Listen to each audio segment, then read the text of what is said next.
The war room in Southwick House was thick with an atmosphere you could almost taste, a heavy cocktail of cigarette smoke, damp wool, and a palpable, grinding anxiety. It was early June 1944, and the fate of the free world hinged not on a bullet or a bomb, but on a weather report. At the center of this maelstrom stood Group Captain James Stagg, a quiet, unassuming meteorologist who bore the weight of a terrible decision on his shoulders.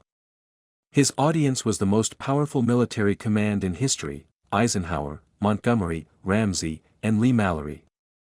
The subject: a window in the weather.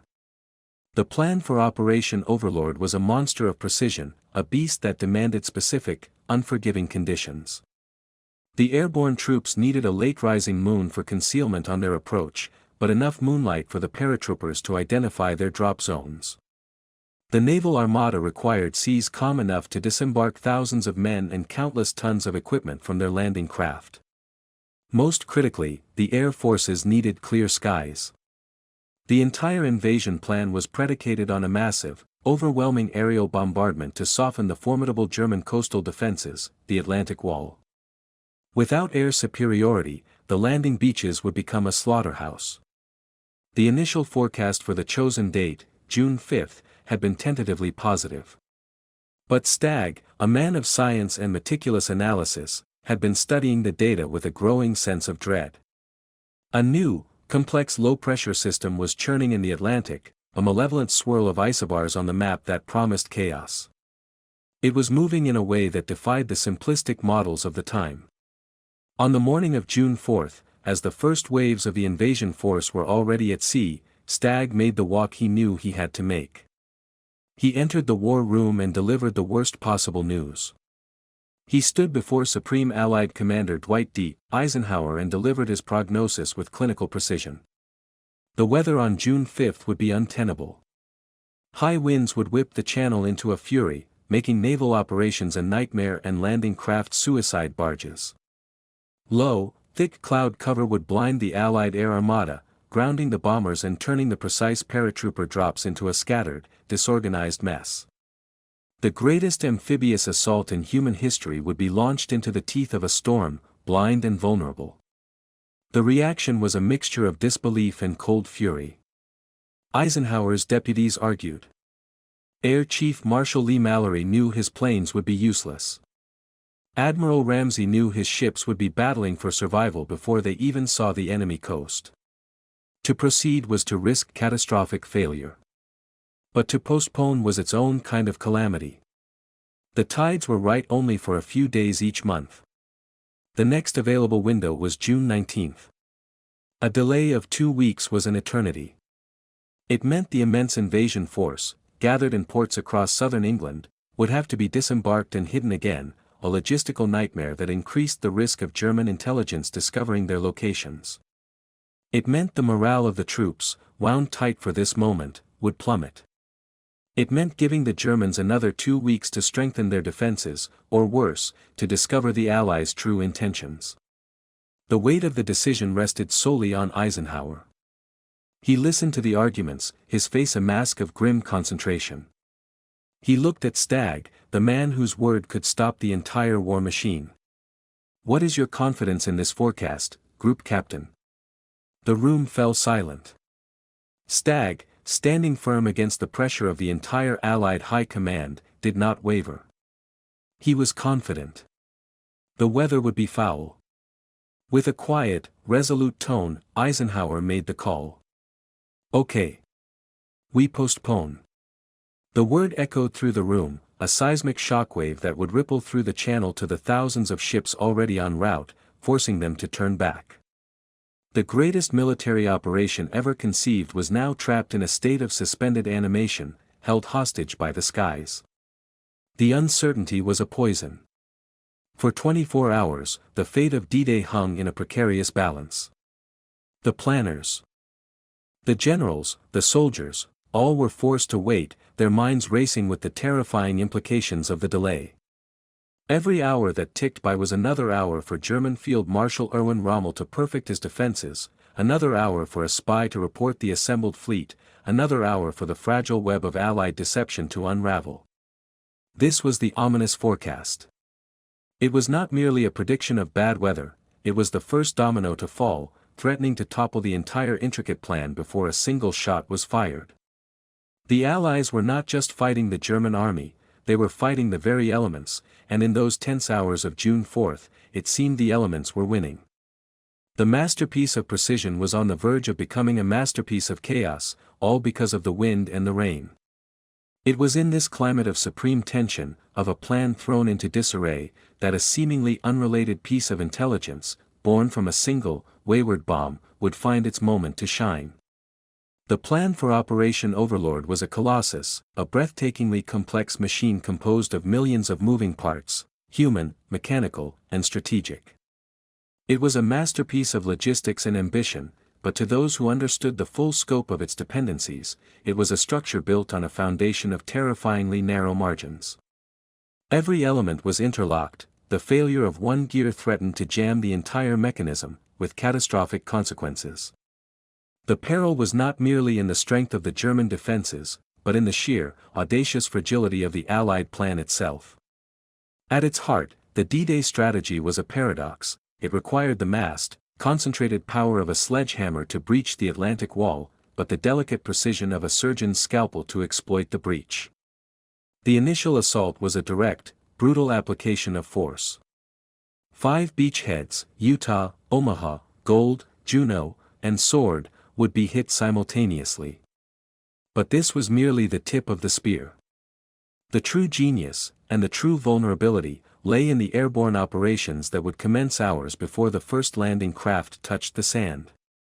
The U.S. 82nd and 101st Airborne Divisions were to be dropped inland behind Utah Beach to secure the western flank, while the British 6th Airborne Division was tasked with securing the eastern flank, capturing vital bridges over the Ken Canal and the Orne River, and destroying artillery batteries that could shell Sword Beach.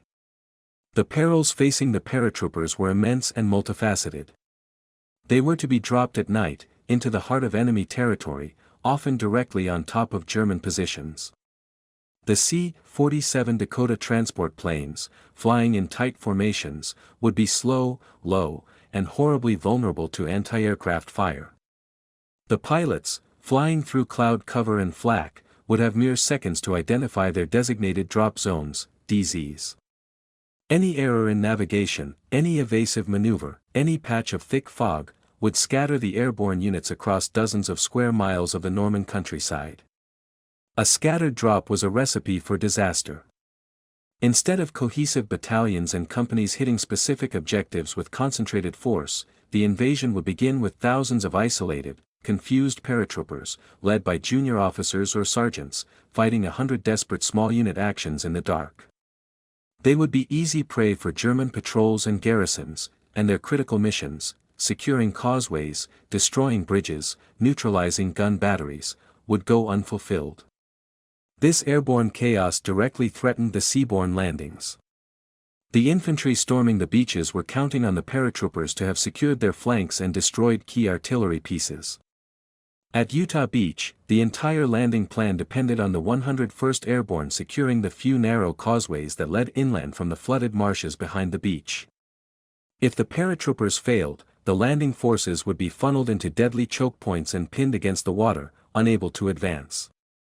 On the eastern side, if the British paratroopers failed to secure the bridges over the Ken Canal and Orne River, the now famous Pegasus and Horsa bridges, German panzer reinforcements could counterattack the vulnerable British and Canadian beaches with devastating speed. The naval bombardment plan, while massive, was also a race against time. The battleships and cruisers would have only a few hours in the pre-dawn light to neutralize heavily fortified German positions.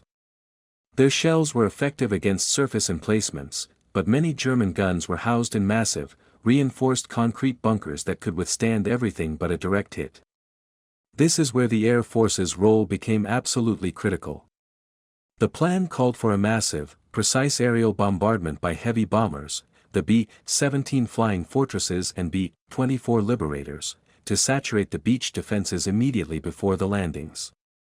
They were to pulverize the German strongpoints, clear minefields with their concussive blasts, and shatter the morale of the defenders.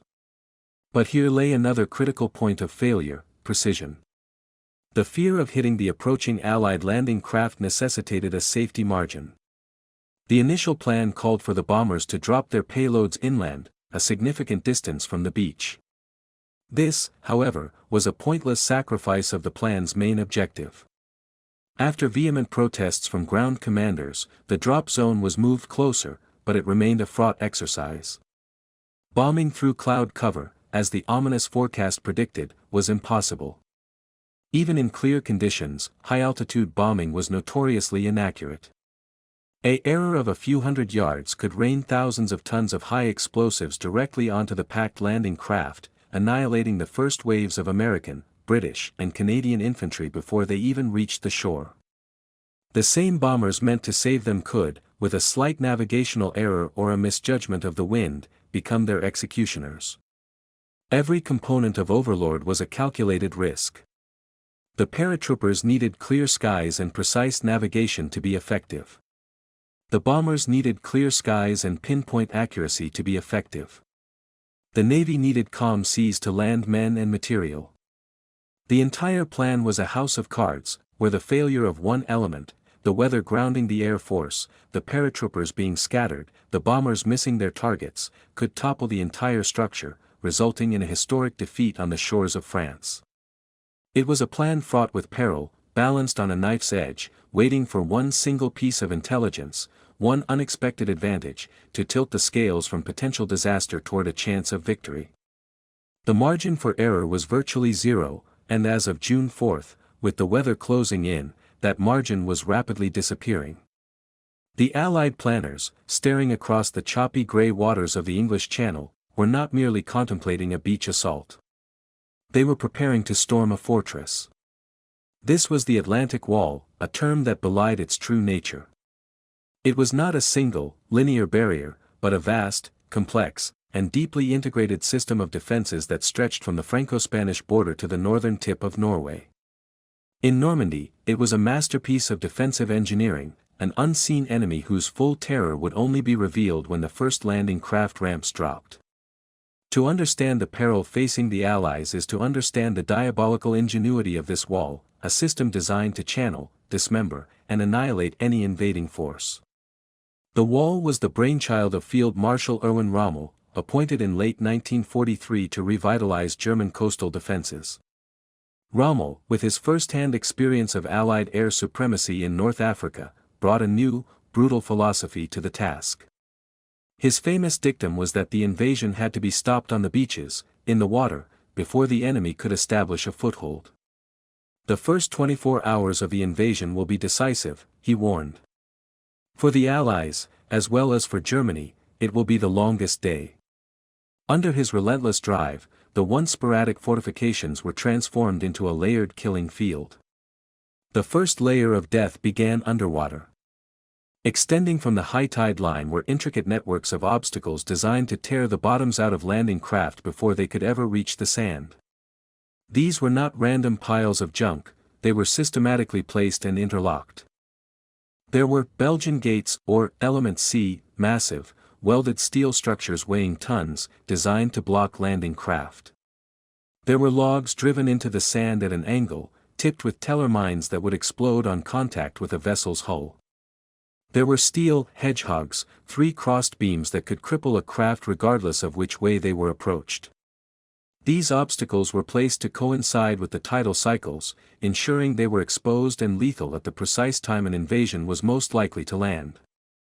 Beyond the waterline, the beach itself was a carefully orchestrated shooting gallery.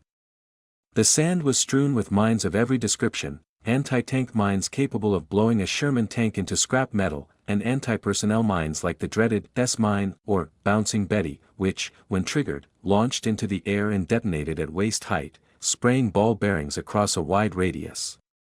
Then came the dunes and the bluffs, where the true strength of the wall was embedded in concrete and steel. These were the Widerstandsnester, resistance nests, and Stützpunkt, strongpoints. They were not simple pillboxes. They were massive, reinforced concrete bunkers, often with walls 6 to 12 feet thick, immune to anything but the most direct hit from a naval gun.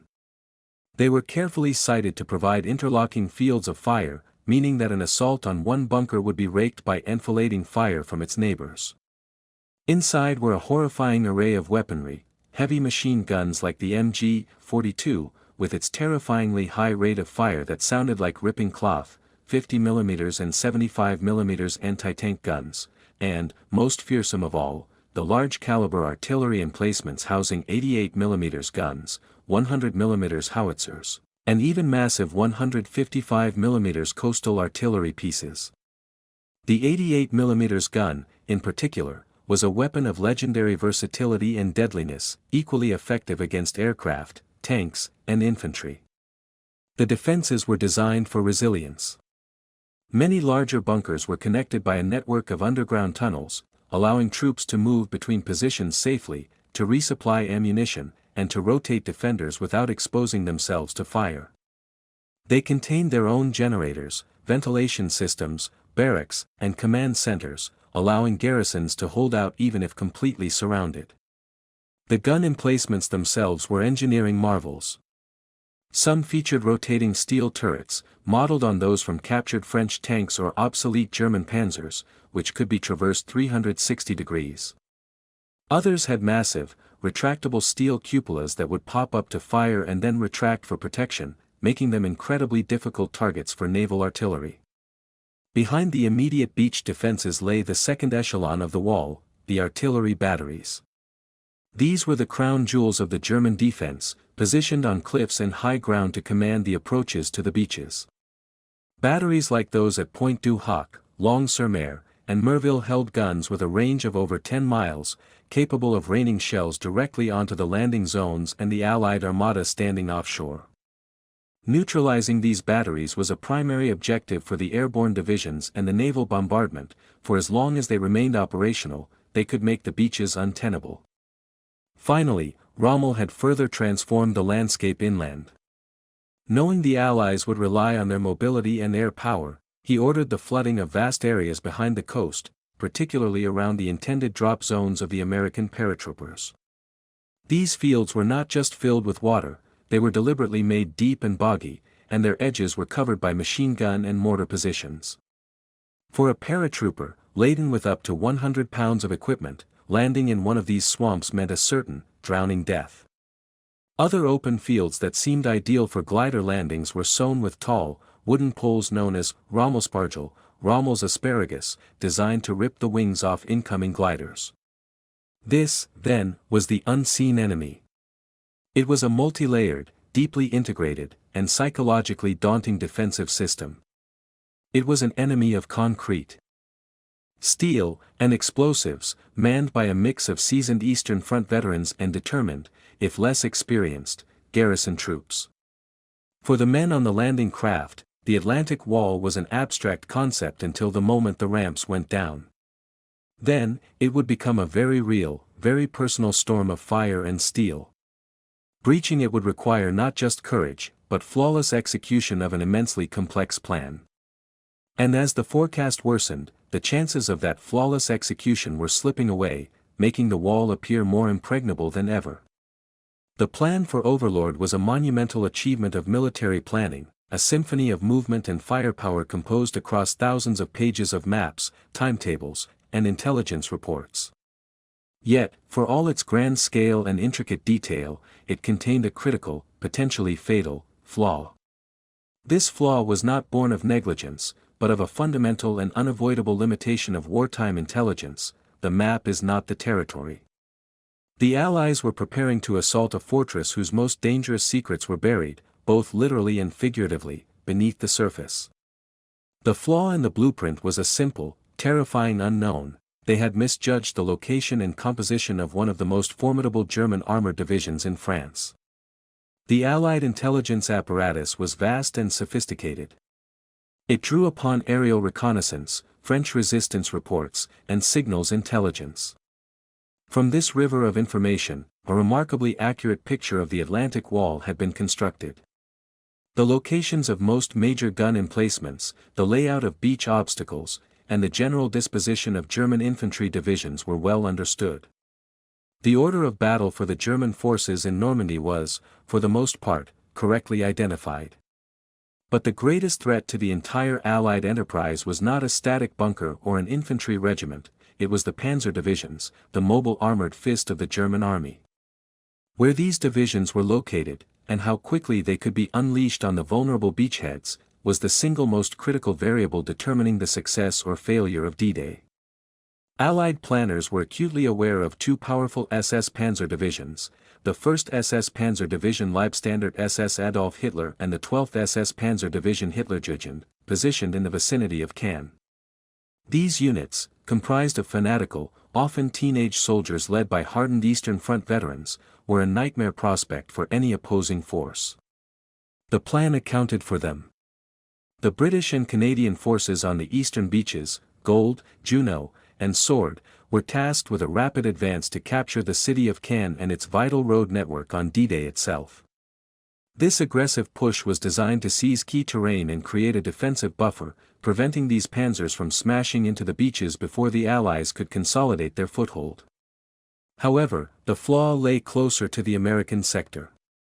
Intelligence had placed the German 352nd Infantry Division well inland, around the city of St. Lo, where it was believed to be in reserve, refitting and training. This assessment was a cornerstone of the plan for Omaha and Utah beaches.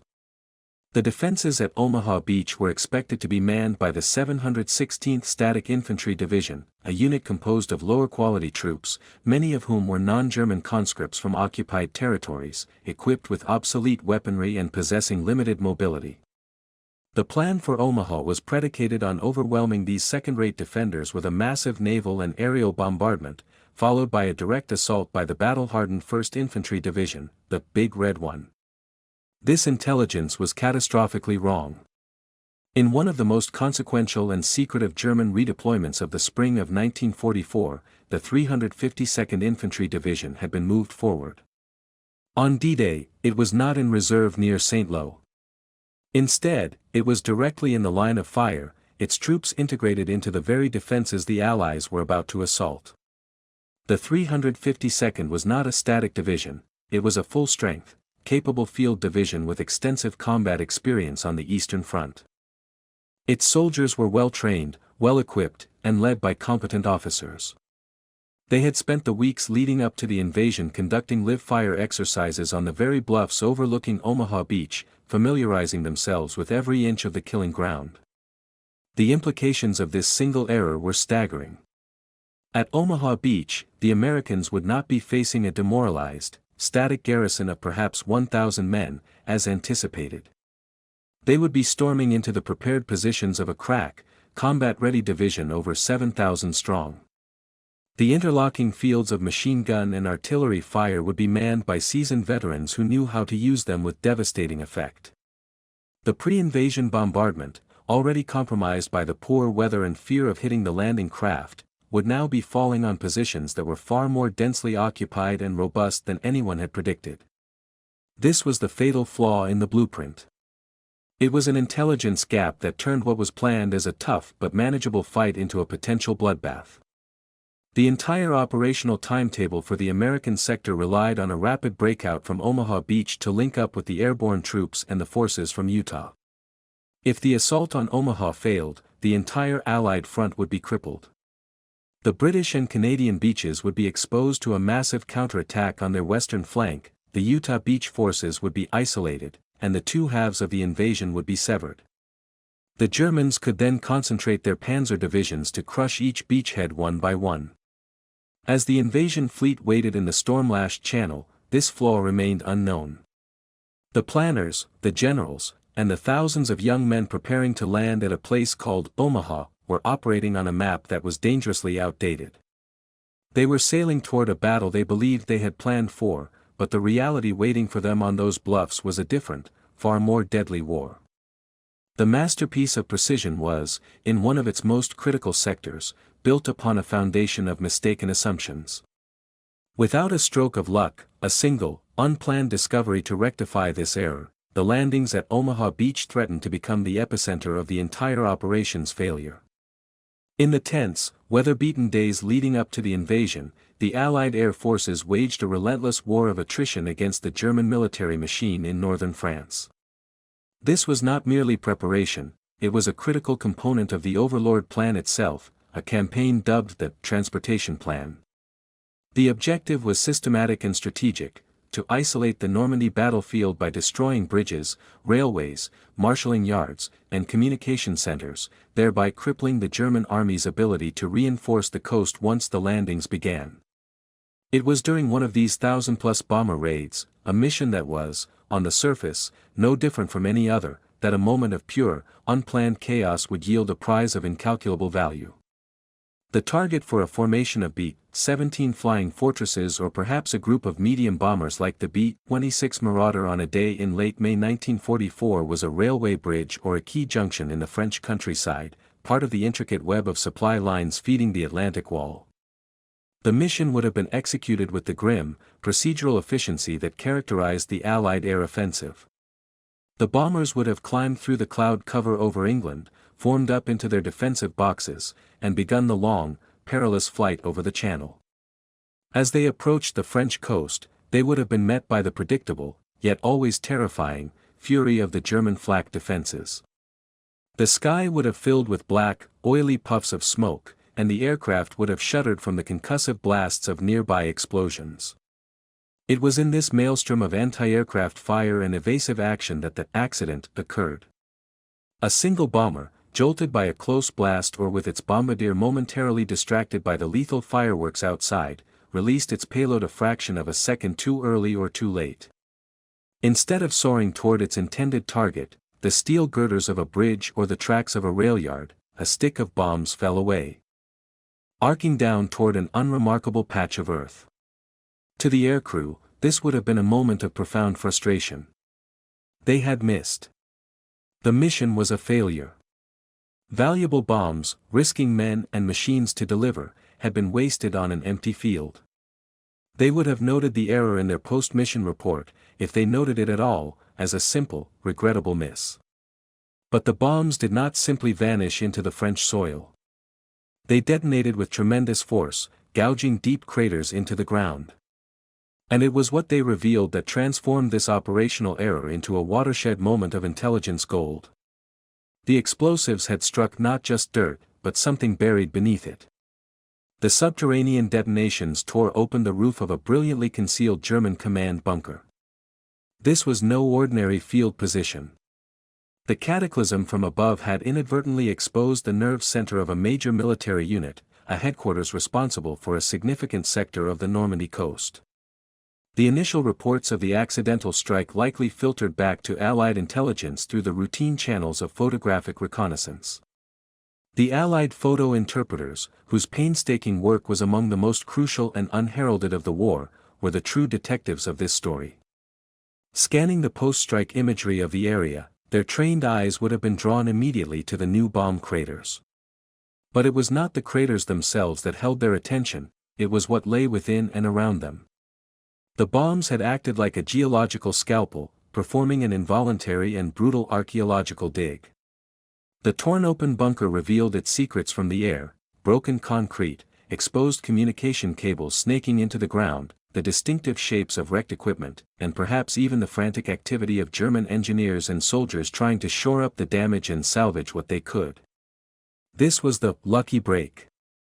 The single, errant bomb stick had done what weeks of targeted intelligence gathering had failed to do: it had pinpointed with absolute certainty the location of a high-value German command node.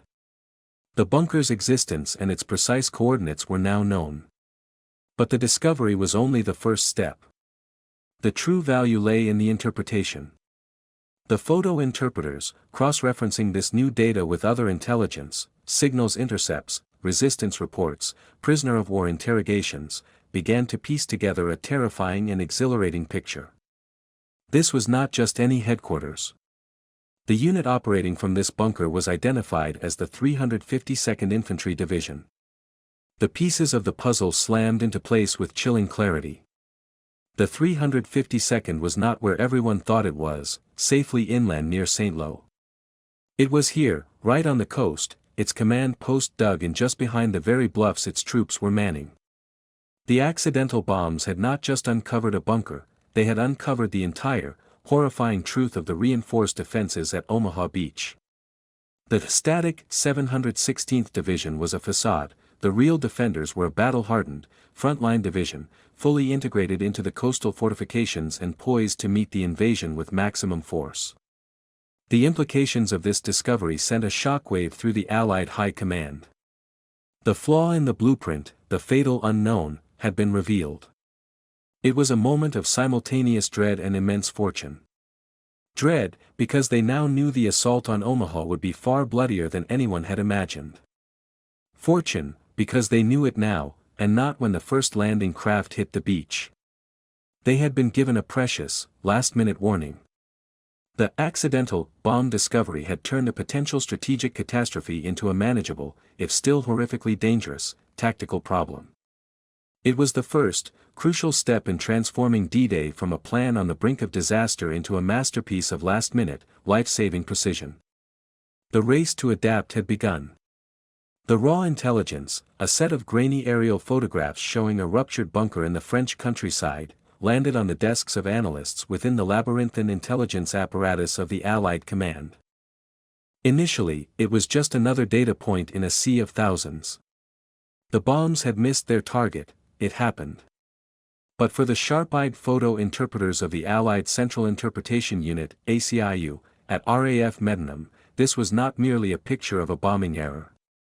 It was a crime scene, and the clues scattered across the photographic plate began to whisper a terrifying secret. The process of connecting the dots began not with a thunderclap of realization, but with the quiet, methodical, and painstaking work of intelligence synthesis. The first task was to understand what, exactly, had been exposed. The photo interpreters, men and women trained to find meaning in the minutiae of shadows and shapes, went to work. They noted the specific type of concrete reinforcement visible in the torn-open roof. Its thickness and construction style indicated a command and control bunker of significant importance, not a simple troop shelter or ammunition dump. They identified the shredded remnants of communication cables, their thickness and the direction of their trenches suggesting a node connecting to multiple frontline units. They might have spotted damaged antennae bases or the distinct outlines of specialized vehicles used for signals units, now hastily moved to a nearby tree line for concealment. The scale of the damage and the frantic German efforts visible in subsequent photos to repair the breach and camouflage the site only confirmed its high value. A minor outpost would have been abandoned, this one was being desperately protected. This physical evidence was the first dot. The second dot came from the vast and secretive world of signals intelligence, codenamed Ultra. Through the monumental achievement of breaking the German Enigma and Lorenz ciphers, the Allies were often privy to German military communications. The exposed bunker provided a precise geographical location. Intelligence officers could now cross-reference this location with intercepted German radio traffic. They would have scoured the logs for any signals emanating from that grid square, looking for call signs, unit identifiers, and the volume of messages. A concentration of signals from this point, especially in the days following the bombing, would indicate a headquarters trying to re-establish communications with its subordinate regiments. The third, and most critical, that was the identification of the unit itself. By combining the bunker's location with the ultra intercepts and perhaps with a crucial report from the French resistance, who may have observed the movement of staff cars or specific unit insignia in the area, a definitive identification was made. The command bunker belonged to the 352nd Infantry Division. This was the moment the disparate dots connected into a single, horrifying line. The 352nd was not where the official Allied order of battle maps placed it. It was not in reserve near St. Lo. It was here, on the coast, its command post situated perfectly to direct the defense of the sector that included a beach the planners had designated as Omaha. The realization would have sent a cold jolt through the intelligence chain, culminating in a rushed briefing for the Supreme Command. The news was catastrophic. The entire operational plan for the American V Corps, assigned to Omaha Beach, was predicated on overwhelming a second-rate static division. Now, they knew they would be facing a full-strength, combat-hardened field division, expertly dug into some of the most formidable terrain on the Norman coast. The carefully calculated odds of success, the casualty projections, the timetable for securing the beach, all of it was instantly rendered obsolete. This was the true test of Allied intelligence, not just the collection of information, but its rapid and effective dissemination to the commanders who could act on it. The intelligence was not shelved as an interesting footnote. It was pushed with urgency to the operational planners for the U.S. First Army and the naval and air commanders supporting the landings. The process of connecting the dots now shifted from diagnosis to prognosis. The question was no longer, what is there, but what do we do about it? The implications were stark. The preliminary naval bombardment plan, designed to suppress the expected lighter defenses, was now clearly inadequate. The air bombardment, already hampered by weather concerns, would need to be far more effective to have any hope of neutralizing the stronger, more numerous positions. The landing forces themselves, the 1st Infantry Division and the 29th Infantry Division, needed to be mentally and tactically prepared for a fight of a completely different order of magnitude. They could no longer be told they were hitting a soft spot, they had to know they were assaulting a fortress manned by one of the best divisions in the German army. The discovery forced a fundamental, last-minute reassessment of the entire Omaha Beach plan. It was a moment of brutal clarity, a gift of warning paid for in the currency of a single, wayward bomb. The lucky break was only valuable because the Allied intelligence machine possessed the rigor and the integration to understand what it had been given. They had connected the dots, revealing a truth that, had it remained hidden, would have likely resulted in the utter destruction of the first waves at Omaha and potentially the failure of the entire Normandy invasion. The precision of the D-Day plan was no longer just in its original blueprint, it was now in its 11th hour, life-saving adaptation. The confirmation of the 352nd Infantry Division's presence at Omaha Beach sent a seismic shock through the Allied High Command, but there was no time for paralysis. The invasion fleet was assembled, the troops were briefed, and the machinery of war was in motion. A postponement had already been forced by the weather, a cancellation was unthinkable. The only possible response was to adapt, and to do so with a speed and precision that matched the gravity of the threat. The days following the intelligence coup became a period of furious, round-the-clock revision. The master plan for Overlord was not discarded, but its most vulnerable component, the assault on Omaha Beach, was surgically altered, hour by hour and unit by unit, in a desperate race against the calendar. The first and most critical revision targeted the preliminary bombardment. The original plan for the naval fire support was now recognized as dangerously insufficient. The task force assigned to Omaha, under the command of Rear Admiral Morton Dale, was immediately reinforced. The number of destroyers, the workhorses of naval gunfire support capable of moving in close to the shore, was scrutinized and their roles amplified. Their orders were rewritten. Instead of a generalized shelling of the bluffs, their fire was to be directed with new purpose and aggression against the specific, hardened targets that intelligence now confirmed, the Widerstandsnester, resistance nests, WN-60 through WN-75, which housed the 352ND's machine guns, mortars, and anti-tank guns. The battleships and cruisers, like the USS Texas and HMS Glasgow, were tasked with focusing their heavier shells on the largest concrete casemates, with an emphasis on sustained fire right up to the moment the landing craft touched down. Simultaneously, the air plan underwent a radical and controversial transformation. The commanders of the U.S. 1st Infantry Division, particularly General Clarence Huebner, demanded a more effective aerial bombardment. The original, cautious plan, which called for the bombers to delay their release to avoid hitting the fleet, was now seen as a recipe for disaster. A new, riskier strategy was adopted. The heavy bombers of the 8th Air Force would fly parallel to the beach, not perpendicular to it, and would drop their payload several seconds later than initially planned. This was a calculated gamble of monumental proportions. The new flight path and timing were designed to place the wall of explosives directly on top of the beachfront defenses, but it drastically increased the risk of short rounds falling among the landing craft. The planners were forced to choose between the certainty of inadequate bombardment and the risk of a devastating friendly fire incident. They chose the risk, trusting in the skill of the bombardiers and the urgency of the new intelligence. The flow of information itself was rewritten. The commanders of the V Corps, Major General Leonard Jarrow, and the 1st Division's General Hubner, were fully briefed on the presence of the 352nd. This truth, however terrifying, was deemed less dangerous than the ignorance they had previously operated under. The operational orders for the regiments, battalions, and companies were amended. The maps used by officers were updated, not with new terrain features, but with a new and sobering understanding of the enemy's identity and capability. The troops, however, were largely kept in the dark. The morale-shattering news that they were heading into a far deadlier fight than expected was a burden shouldered by the officers. The rank and file would learn the truth soon enough, on the beach. The logistical tale of the invasion was also adjusted. The casualty estimates for Omaha were brutally revised upward. Medical support was bolstered, more landing craft were designated for casualty evacuation on the return trip, and the stockpiles of blood plasma, morphine, and bandages allocated to the Omaha sector were significantly increased. The planners knew the first waves would take horrific losses.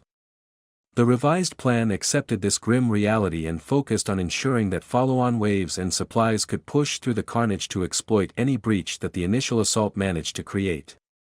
Perhaps the most profound rewrite was psychological. The entire command structure, from Eisenhower down to the battalion commanders embarking on the landing craft, now viewed Omaha not as a tough obstacle but as the potential breaking point of the entire invasion. This shift in mindset was critical. It replaced optimism with a grim, determined realism. The officers understood that success would not come from the plan itself, but from the ability of small, leaderless groups of infantrymen to overcome chaos. The plan was no longer a script for victory but a framework for survival, designed to give those infantrymen the barest possible chance. This hour-by-hour, document-by-document revision in the final days before D-Day represents one of the most remarkable, if unheralded, achievements of the entire operation. It was a demonstration of strategic agility at the highest level. The Allies did not possess a perfect plan. What they possessed was a system, a fusion of intelligence, command, and logistics, that could absorb a catastrophic revelation and respond with decisive, effective action. The masterpiece of precision was not the original Overlord blueprint, it was the system's ability to redraw that blueprint under extreme pressure, transforming a looming tactical disaster into a battle that, while still costing thousands of lives, would ultimately end in a fragile, hard-won success. The rewrites were complete. The final, terrible test would come at dawn on a place called Omaha. As the first faint, gray light of June 6, 1944, began to seep over the English Channel, the greatest invasion fleet ever assembled emerged from the mist, a silent, spectral armada of over 5,000 vessels. But this colossal force, aimed at the coast of Normandy, was only one part of the story unfolding in the pre-dawn darkness. Even as the real threat materialized off the beaches of France, a meticulously orchestrated symphony of deception was reaching its crescendo, designed to paralyze German high command and hold the dreaded Panzer reserves in a state of suspended animation. The dawn of deception was the crucial, invisible battle that would determine whether the Allies could secure their fragile foothold before the German counterattack devoured it. This grand illusion, Operation Bodyguard, was built upon a foundation of lies that had been carefully cultivated for over a year. Its most audacious component, Fortitude South, had successfully created the phantom of the 1st U.S. Army Group, FUSAG, commanded by the formidable General George S. Patton and ostensibly poised in Kent and East Anglia to strike across the Pas-de-Calais. The Germans were utterly convinced that the narrowest point of the channel was the logical and primary target. Every piece of the deception fed this conviction. Fake radio traffic between non-existent divisions, meticulously constructed inflatable tanks and plywood aircraft arrayed in fake encampments, and a double-agent network, including the brilliant Juan Pujol Garcia, codenamed Garbo, who fed a stream of plausible, yet entirely fabricated, intelligence to Berlin. As the real invasion began, the deception shifted from a long-term strategic feint to a desperate, real-time tactical gambit. The initial reports from Normandy that began to filter into German headquarters were fragmentary and confused. The paratrooper landings were scattered and reports were contradictory. Was this the main invasion or merely a diversion? The architects of Bodyguard exploited this inherent fog of war with breathtaking audacity. In the hours following the first landings, Garbo and other double agents performed their most critical work. Garbo sent a meticulously timed message to his German handlers at 3 a.m., informing them of the airborne landings, but downplaying their significance. A few hours later, as the sun rose and the scale of the naval assault became undeniable, he sent another message. It was a masterpiece of misdirection, stating that he was convinced the Normandy landings were a diversionary maneuver, and that the main attack, led by Patton's Fusag, was still to come at the Pas-de-Calais. This message, from their most trusted agent, confirmed the exact narrative the German High Command was psychologically predisposed to believe. Simultaneously, the air war contributed to the deception. While the real bombers pounded the Normandy coast, a separate, smaller force of Allied aircraft executed Operation Titanic. They dropped hundreds of dummy paratroopers, known as Rupert dolls, east of the Dives River and near the Pas-de-Calais. These dummies, equipped with firecrackers that simulated gunfire on impact, created the illusion of major airborne landings far from the actual drop zones. They forced German commanders to divert precious reserves to investigate phantom threats, further muddying the operational picture. The most significant effect of this dawn deception was on the German armored divisions, the one force capable of throwing the Allies back into the sea. The location of these panzers was a subject of fierce debate within the German command structure. Field Marshal Erwin Rommel, understanding Allied air power, argued they must be positioned close to the coast. His superior, Field Marshal Gerd von Rundstedt, along with the OKW High Command, believed they should be held in a central reserve. Hitler, notoriously micromanaging, reserved the final decision for himself. The deception of fortitude gave the cautious von Rundstedt and the vacillating Hitler the perfect excuse for inaction. The reports from Normandy were serious, yes, but the threat of a larger, more dangerous attack at the Pas-de-Calais was, in their minds, confirmed. To release the Panzer reserves, including the mighty 1st SS Panzer Division Leibstandard and the 15th Army stationed at the Pas-de-Calais, to Normandy would be to leave the Reich's most vulnerable point undefended. They hesitated. This hesitation was the single greatest gift the deception bestowed upon the Allies. The critical hours of D-Day, from dawn until late afternoon, were lost to the Germans. While the 21st Panzer Division Near-Can managed to launch a localized, and nearly successful, counterattack, the full weight of Germany's armored fist remained idle. The Strategic Reserve, the Panzer-Lehr Division, received its movement orders far too late. By the time it began its trek to the front, it was subjected to a relentless gauntlet of Allied fighter-bombers, the dreaded Jabos, which turned the roads of France into graveyards of burning tanks and trucks. The dawn of deception, therefore, was not a single event but a continuous, multi-layered psychological operation that held the German High Command in a trance. It weaponized their own assumptions and turned their most logical strategic reasoning against them. The real battle was being fought by the infantryman on Omaha Beach, the paratrooper in the hedgerows, and the sailor on the landing craft. But the battle for time, the battle for the reserves, was won by ghosts, by phantom armies, by invisible radio transmissions, and by the persuasive lies of a Spanish double agent. As the sun set on the blood-soaked beaches of Normandy, the Allies had their foothold. It was tenuous, but it was real. And it was secure, for now, because the enemy was still waiting for an attack that would never come. Dawn on June 6 did not reveal a single, monolithic battle for Normandy, but a series of fractured, desperate, and brutally intimate struggles unfolding across a 50-mile front. The masterstroke was not a predetermined sequence of events, but the emergent result of thousands of individual acts of courage, failure, and adaptation, all set against the backdrop of a plan that had been fundamentally reshaped by a single piece of accidental intelligence. As the day wore on, the wisdom of those last-minute revisions and the payoff of the grand deception became starkly evident, transforming a collection of separate assaults into a coherent, if fragile, victory. The most brutal validation of the revised plan occurred at Omaha Beach.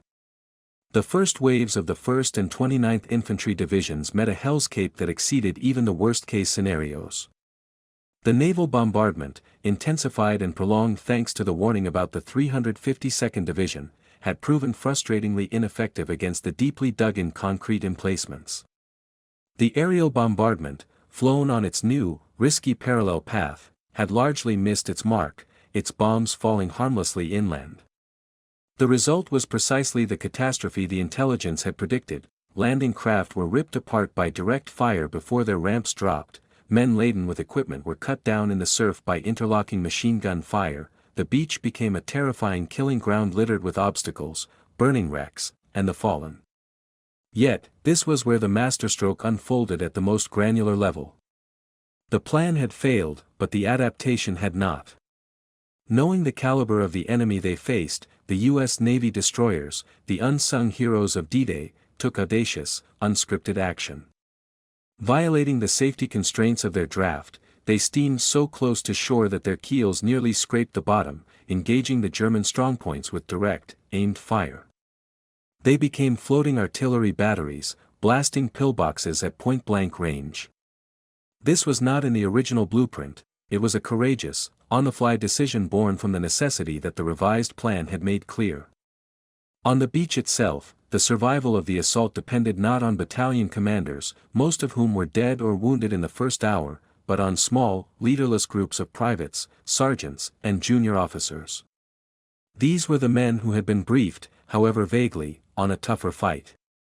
Their individual initiative, using Bangalore torpedoes to blow gaps in the wire, and scaling the bluffs with grapnel hooks and sheer determination to outflank the killers above, turned certain defeat into a tenuous foothold.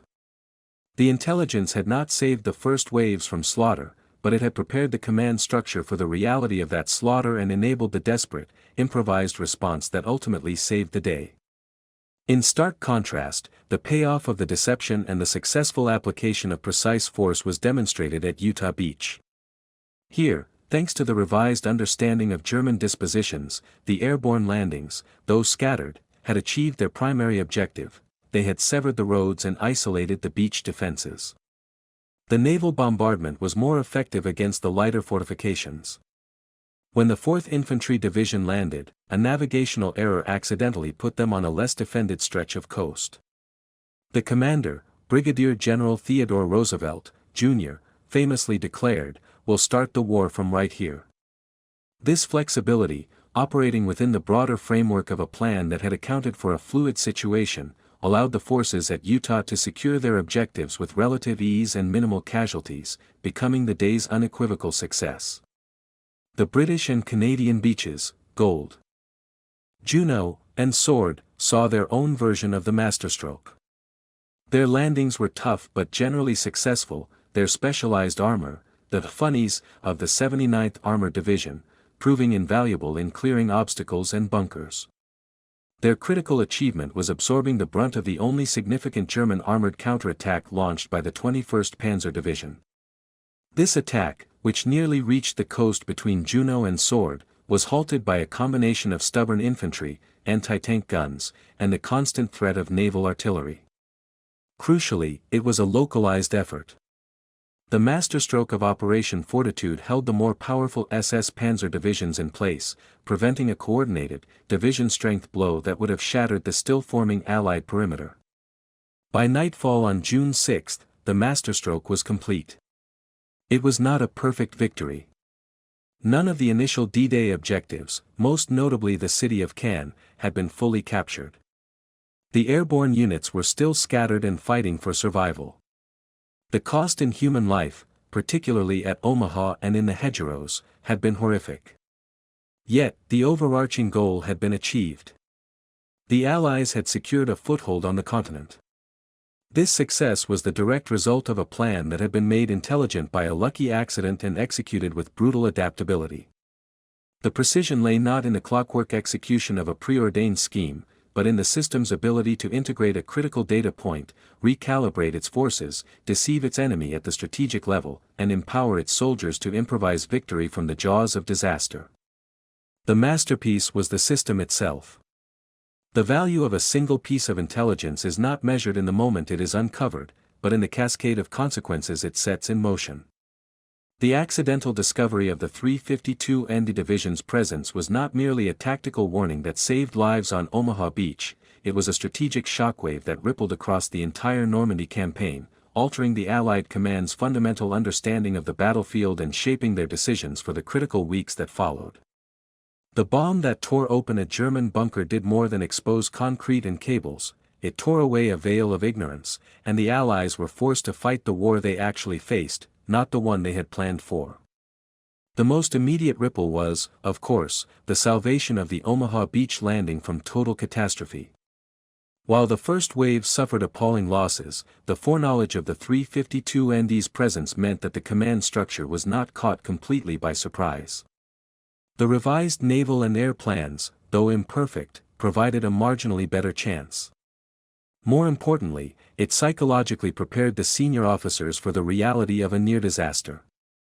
Reports of the brutal fighting and high casualties were met with grim understanding rather than panicked disbelief.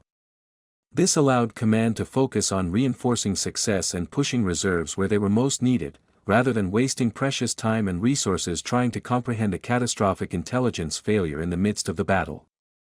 The foothold at Omaha, however bloody, was held because the Allies knew, in advance, just how hard they would have to fight for it. This recalibrated understanding of German strength in the American sector had a second, profound effect. It validated the conservative, grinding nature of the subsequent fighting in the Norman bocage. The hedgerow country behind Omaha and Utah beaches became a nightmarish landscape of small, vicious battles for every field and lane.